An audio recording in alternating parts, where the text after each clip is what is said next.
আরও একটা নতুন মিনি ব্লগে তোমাদের সকলকে স্বাগত জানাই। এটা হচ্ছে অক্ষয় তৃতীয়ার দিনের ব্লগ। সেদিন আমি তৈরি হচ্ছিলাম আমার জীবনের সব থেকে সুন্দর দিনটার জন্য। হ্যাঁ, কেন বলছি বলো তো সুন্দর?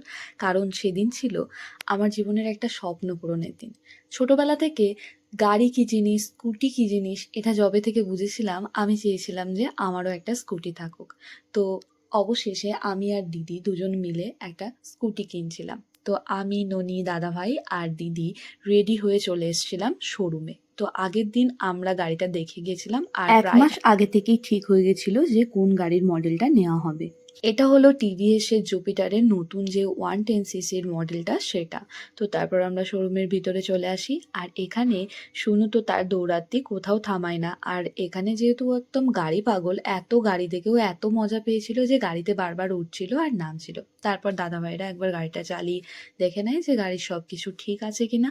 আর তার সাথে সাথে এখানে ননির দুষ্টুমিও চলতে থাকছিল। তারপর পেপার ওয়ার্কস, টাকা পয়সা সমস্ত কিছু হয়। তবে সেদিন আমরা গাড়িটা হাতে পাচ্ছিলাম না, কারণ পেহেলগামে যে মর্মান্তিক ঘটনা ঘটে গেছে তার জন্য একদম কেন্দ্র সরকার থেকে রুলস হয়ে গেছে যে আমাদেরকে কোনো গাড়ি উইদাউট নাম্বার প্লেট দেওয়া হবে না। তো তারপরে আমি এই সাইনটা করে নিই এবং গাড়ির সমস্ত কাগজপত্র আমাদেরকে দিয়ে দেওয়া হয়। আর এখানে ননিকে আমি একটুখানি খাইয়ে নিচ্ছিলাম। তারপর আমরা সবাই বেরিয়ে আসি বাইরে। তো আমাদের এই আনন্দে আকাশও কেঁদে ফেলেছে। তাই দেখো কত সুন্দর একটা বৃষ্টি দিয়েছিল আর ওয়েদারটা একদম পুরোপুরিভাবে ঠান্ডা হয়ে যায়। তারপর আমরা রওনা দিই বাড়ির পথে।